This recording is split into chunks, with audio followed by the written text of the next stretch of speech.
करनाल में खनन माफियाओं के खिलाफ एक्शन में है प्रशासन। इससे पहले खबर क्या आई थी वो भी हमने आपको बताया था। डीएसपी को कुचलने का प्रयास किया गया था। यमुना नदी के पास अवैध खनन पर छापा मारा गया है। मौके से 2 लोगों को पुलिस ने हिरासत में लिया है। खनन माफियाओं ने डीएसपी को इससे पहले कुचलने का प्रयास किया था। माइनिंग विभाग की टीम जांच के लिए मौके पर पहुंची है। तो ये बड़ी खबर आपको बता रही। करनाल में खनन माफियाओं के खिलाफ शिकंजा कसने की तैयारी में है प्रशासन। इससे पहले घरोंडा की डीएसपी को कुचलने का प्रयास किया गया था और इससे पहले चूंकि हरियाणा डीएसपी सुरेंद्र सिंह की हत्या के मामले को हरियाणा ही क्या पूरा देश नहीं भूला था। किस तरह से डंपर से कुचलकर डीएसपी रैंक के अधिकारी को मौत की घाट उतार दिया गया था। उसके बाद भी सवाल बहुत उठे थे। जांच के दावे भी तब किए गए और अब एक बार फिर से ये मामला यादें इसलिए भी ताजा हो जाती है कि घरोंडा की डीएसपी को कुचलने का प्रयास किया जाता है खनन माफियाओं की ओर से। अब एक्शन में है प्रशासन पूरी तरह से। 2 लोगों को हिरासत में लिया गया है। विभाग की टीम पहुंची है। पुलिस के कर्मचारी, पुलिस के अधिकारी मौके पर पहुंचे हैं। 2 लोग हिरासत में लिए गए हैं। सुने। बलेड़ा और गढ़ीबल की जो रकबा है उसमें लीगल माइनिंग चल रही है, जिस भी यहाँ पे मैं एसडीएम साहब और ऐसे अपन गोपाल सिंह इकट्ठे हमने गुप्त रेड की, जिस पे आप पे हम यहाँ पहुंचे तो वो हमें देख के भागने लगे। जैसे हमने उनको रुकवाने की कोशिश की, उन्होंने हमारे ऊपर डंपर चढ़ाने की कोशिश की और डंपर भागे, जबकि हमने जेसीबी को काबू कर लिया। कोई चोट वगैरह तो नहीं आई आपको? नहीं, चोट वगैरह कुछ नहीं है, लेकिन फिर भी उन्होंने प्रयास किया गया। तो क्या लग रहा है कब से चल रहा था? जैसे हम देख रहे हैं इस हिसाब से तो ये कम से कम 8-10 दिन से चल रहा है। इन्होंने काफी मिट्टी भी और ये रेत भी उठाया हुआ है और ये मालिक आए हुए हैं। अभी इनसे बात करके जो भी इनके खिलाफ कानूनी कार्रवाई बनेगी बिल्कुल करेंगे। प्राप्त हुई कि माइनिंग का कार्य जो है यहाँ पे इलीगल माइनिंग हो रही है, तो मैं डीएसपी साहब और हम अपनी टीम लेकर यहाँ पे मौके पे पहुंचे। तो यहाँ पे एक जेसीबी लगी हुई थी जो कि खुदाई कर रही थी और 3 डंपर थे। और जब उन डंपरों को रोकने का प्रयास किया गया तो उन्होंने गाड़ी भी चढ़ाने की डीएसपी साहब पे और टीम पे कोशिश करी और वो गाड़ी लेकिन डंपर भगा के ले गए। हमने जेसीबी जो है वो हमने यहाँ पे अभी चोटिल तो नहीं डीएसपी साहब वगैरह को चोट तो लगी? नहीं, अभी सभी सब कुशल है, ऐसा कुछ नहीं हुआ। परंतु वो रोकने पर भी नहीं रुके और चढ़ाने का प्रयास करते हुए भाग गए। तो मैडम देखने से क्या पता लगा कहाँ के हैं ये लोग जो अवैध माइनिंग कर रहे हैं? ये बलेड़ा गांव के ही हैं, यहीं के। इनकी अपनी खुद की जमीन है और इलीगल माइनिंग यहाँ पे काफी समय से चल रही है। किस प्रकार की कार्रवाई रहेगी मैडम? इस पे पूरी हम अभी माइनिंग की टीम मौके पे अभी पहुंच जाएगी और पूरा इनके ऊपर पेनल्टी भी लगेगी। पुलिस की भी जो हमारी कानूनी कार्रवाई है वो भी करेंगे। जो भी पेनल्टी बनती होगी सख्त से सख्त कार्रवाई की जाएगी। लक्ष्य वर्मा हमारे संवाददाता फोन लाइन पर हैं। लक्ष्य, अंदाजा लगा सकते हैं इस खबर से कि आम लोगों का या फिर मीडिया का भी क्या डर होगा? इन लोगों को कानून का कोई खौफ नहीं है। डीएसपी पर गाड़ी चढ़ाने का प्रयास किया गया, लेकिन मेरा सवाल अब ये कि क्या कुछ एक्शन लिया गया कि प्रशासन की ओर से ये मामला सामने आने के बाद? जिस तरीके से देखा जा रहा है कि घरोंडा क्षेत्र के जो बलेड़ा गांव के अंदर ये मामला सामने निकल के आया है, जहां पर यमुना क्षेत्र का जो अवैध रूप से वहां पर खनन का रूप जो है वहां पर किया जाता है, जिसमें जो जानकारी मिल रही है वहां पर खनन विभाग की जो टीमें हैं वो मौके पर पहुंच चुकी है और अब जो वहां पे कुछ लोग हैं उनको कहीं ना कहीं उनको हिरासत में लिया गया है। उनसे पूछताछ की जा रही है कि क्या कुछ किस तरीके का ये मामला है। सारा जो है पूछताछ अभी फिलहाल जो पुलिस है वो इस समय करती हुई नजर आ रही है। कुछ लोगों को हिरासत में लिया गया है, तो अभी भी खनन का जो सिलसिला के अवैध खनन का लक्ष्य वो थमा नहीं है।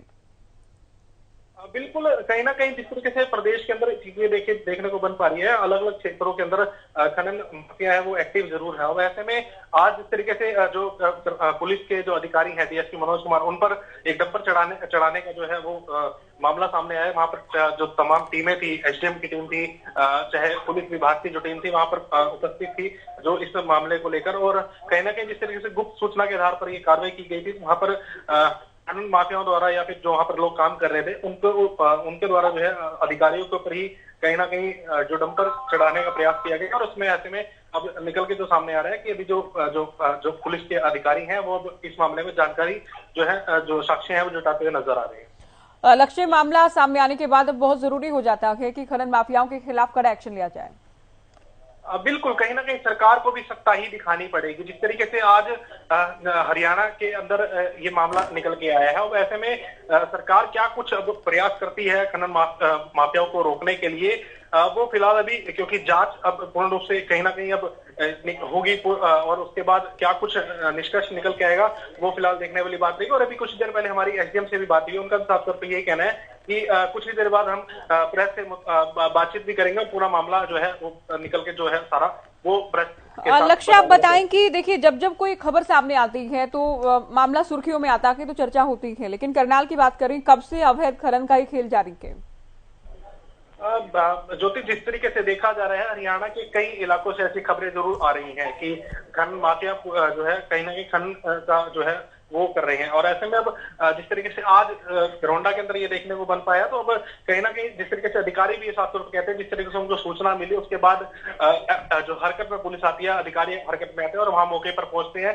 कई बार हमारे पत्रकार भी वहां पर पहुंचते हैं जहां पर खबरें दिखाने का प्रयास किया, मगर जो उनके जो कानों पर जू तक नहीं रेंग पाती। तो अब ऐसे में अब ये देखना होगा कि आधिकारिक रूप से जो पुलिस है वो क्या कुछ निर्णय ले पाएगी या क्या कुछ कार्रवाई कर पाएगी, वो फिलहाल जांच के बाद देखने को चल पाएगा। बिल्कुल, बहुत शुक्रिया लक्ष्य, पूरी जानकारी आपने दी। तो डीएसपी पर गाड़ी चढ़ाने का प्रयास किया गया, कुचलने की कोशिश की गई, अब पुलिस पर, पुलिस के अगले कदम पर सभी की निगाह के हैं। चलिए, हरियाणा न्यूज ने डीएसपी से बात भी की, क्या कुछ उनकी ओर से कहा गया है वो भी हम आपको सुनवाते हैं। क्या है ये पूरा मामला? आप क्या वहां पर छापेमार कार्रवाई करने के लिए पहुंचे थे, क्या अकेले गए थे आप? नहीं, मैं मेरी टीम के साथ में जी, और एसडी मैडम के साथ में वहाँ। क्या हुआ है वहां पर? पूरी वारदात बताइए अपने साथ, आपके साथ क्या कुछ हुआ वहाँ? वहाँ जैसे ही हमने इनको रोकने की कोशिश की, हमें देख के भागने लगे जी, और इन्होंने डंपर सीधा ही हमारी साइड कर दिया, मतलब सीधा हमारे ऊपर चढ़ाने की कोशिश की, तो हम साइड में हो गए जी। लेकिन लेकिन जैसे कि आप बता रहे हैं कि आप वहां पर छापा मारने के लिए पहुंचे, आपको जानकारी मिली अवैध रूप से वहां पर माइनिंग चल रही है। कितने बड़े स्तर पर यहाँ माइनिंग चल रही है और अभी कितने लोगों को क्या गिरफ्तार किया गया है जो आरोपी हैं जिन्होंने आपको कुचलने की कोशिश की गई? वो उस टाइम भाग गए, हमने उनकी जेसीबी को रिकवर किया और माइनिंग यहाँ अच्छे खासे स्केल पे है जी। अब आगे क्या कुछ कार्रवाई की जाएगी, क्योंकि आरोपी आप बता रहे हैं कि फरार हो गए मौके से? बिल्कुल, उनको अरेस्ट किया जाएगा और सख्ती से निपटा जाएगा। लेकिन आप वहां पर पहुंचे, अपनी टीम के साथ पहुंचे और उसके बावजूद भी आरोपी भागने में फरार हो गए, क्या वजह रही सर? वजह, वो डंपर में थे, हम पैदल थे, क्योंकि हमें रास्ते का नहीं पता था। जैसे पैदल आए उसके पास, हमारी गाड़ी साइड में खड़ी थी जी, ठीक है, तो वो हमें देख के भागने लगे और जैसे ही हमने उनको रोकने की कोशिश की तो फिर उन्होंने और हम फिर साइड में हो गए जी। आपको या आपके किसी टीम के साथी को कोई चोट तो नहीं आई?